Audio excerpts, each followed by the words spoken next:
दिव्य लीलाएं घटित होती रही। बाबा भगवान के नित्य परिकर थे, अंतरंग सखा थे।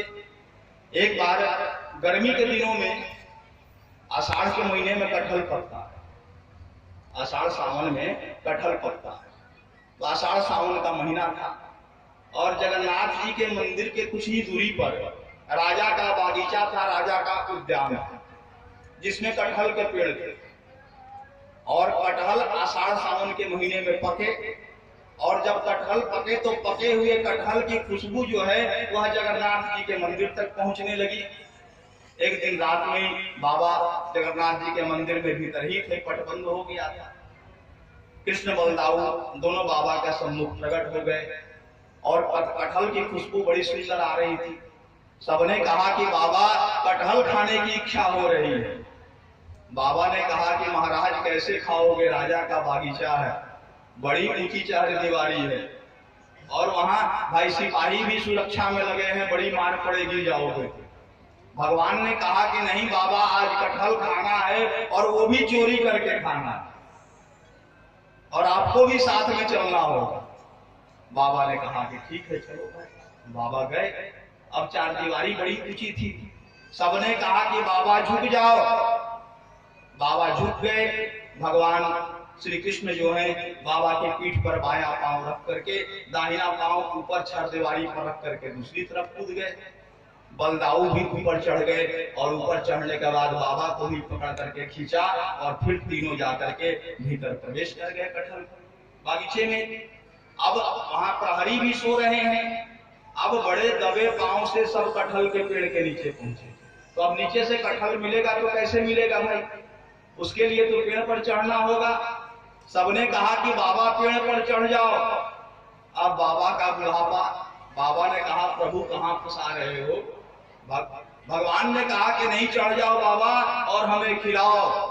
अब बाबा न चाहते हुए भी कटहल के पेड़ पर चढ़ गए और कटहल को खोल करके एक एक कोआ निकालने लगे और एक एक कोआ भगवान के हाथ में धीरे धीरे ऊपर से देने लगे। और कृष्ण और बलदाऊ बैठ करके नीचे से में बैठ करके कटहल के कोए का भोग लगाने लगे। इसी समय में देखो अब पेड़ पर अनेक पके कटहल थे और बार बार बाबा कोआ निकाल रहे थे और झुक के पकड़ा रहे थे, तो बार बार डाली मिल रही थी। और इससे क्या हुआ कि एक पका हुआ कटहल टूट करके गिर पड़ा और गिरा तो बड़े जोर से हद की आवाज हुई, बड़ा जोर का आवाज हुआ। आवाज सुन करके सैनिक जाग गए। सैनिक दौड़े, कौन है कौन है। तो कृष्ण बलदाऊ तो दोनों कूद करके बाहर निकल गए। चारदीवारी थी, तुरंत दोनों नजदीक पहुंचे, कूद करके बाहर निकल गए और बाबा पकड़े गए। और अंधेरे में बाबा पकड़े गए। और बाबा तो राजा के गुरु थे। सैनिक अंधेरे में पहचान नहीं पाए। क्या किया कि बाबा के ऊपर से कंबल डाल दिया और लगे लाठियां बरसाने। बाबा की खूब जम करके पिटाई हुई और पिटाई के बाद में ला करके जब बंद करने के लिए बाबा को अपनी कोठरी में ले आए और बाबा के स्वरूप को जब देखा तो सब सिपाही डर गए, पैरों पर गिर पड़े, कहे कि महाराज हमारे अपराध को क्षमा करो। बाबा आप बोलते तो क्या बोलते। बाबा ने कहा कि अरे महाराज को मत बताना तुम। दूसरे दिन बाबा आए जगन्नाथ जी के पास, कहे कि प्रभु आपने तो बढ़िया फंसाया। इस तरह से बाबा माधवदास की अनेकानेक दिव्याति दिव्य लीलाएं हुई। बाबा माधवदास अपने जीवन के अंतिम समय में पेचिश रोग से ग्रस्त हो गए। पेचिश के रोग ने इनको पकड़ा, बार बार शौच होने लगा। और जगन्नाथ जी के मंदिर में थे तो मन में यह भाव आया कि बार बार शौच हो रहा है, कहीं मंदिर में शौच हो जाएगा तो मंदिर अशुद्ध हो जाएगा, अपवित्र हो जाएगा और बहुत बड़े पाप का भागीदार बन जाऊंगा। तो जब तक तबीयत न ठीक हो जाए तब तक मंदिर से दूर चल देना चाहिए। ऐसा विचार करके वह समुद्र के किनारे आ गए और समुद्र के किनारे आकर के उसी कुटिया में गए जिस कुटिया से पुरी नगर में शुरुआत किया, वहीं रहे। शौच इतना अधिक हुआ कि धीरे धीरे बाबा के शरीर का समस्त पानी निकल गया। बाबा का शरीर अस्त हो गया। शरीर में चलने की शक्ति नहीं रही, बोलने की शक्ति नहीं रही। निढाल होकर के समुद्र के किनारे गिर पड़े। प्यास से गला सूखने लगा कि अब प्राण नहीं बचे। पूरे शरीर में मलमूत्र आदि लिपट गया, पूरा शरीर विकृत हो गया। उस समय भगवान की कृपा हुई, करुणा हुई, उनके समक्ष साक्षात जगन्नाथ भगवान का प्राकट्य हुआ और जगन्नाथ भगवान उनके हाथों को पकड़ करके उठा करके समुद्र में ले गए। बाबा को स्नान कराया, बाबा के कपड़े धोए, मल मूत्र सब साफ किया, यहाँ तक कि बाबा की लंगोटी भी धोई। बाबा की लंगोटी धो करके जगन्नाथ जी ने पहनाया।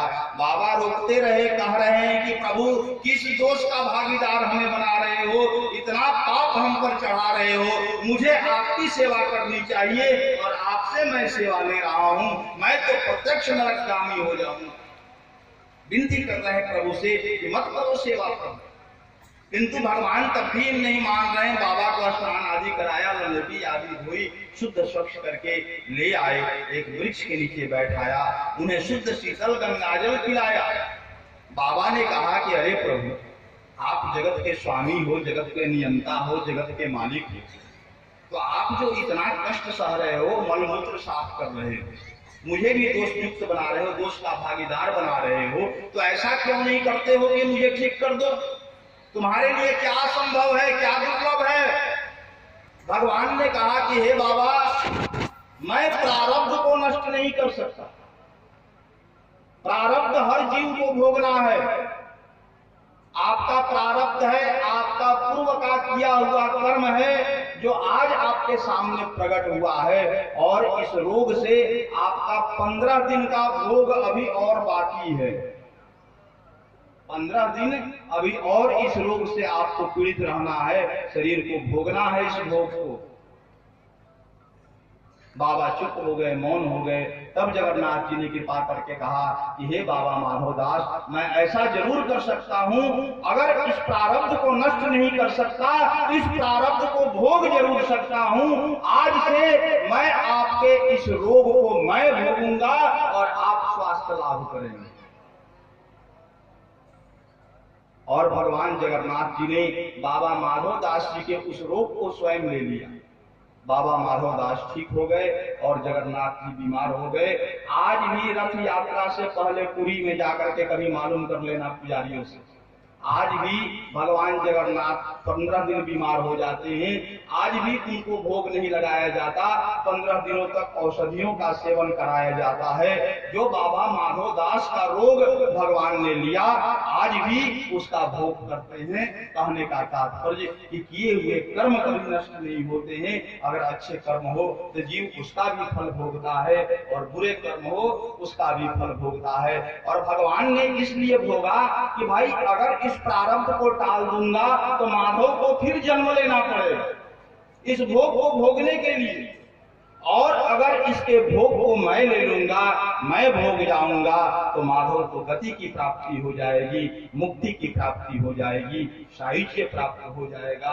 यह कृपा करके भगवान ने उनको भोग को ले लिया और बाबा माधवदास अंततः भगवान का भजन करते हुए मुक्ति को प्राप्त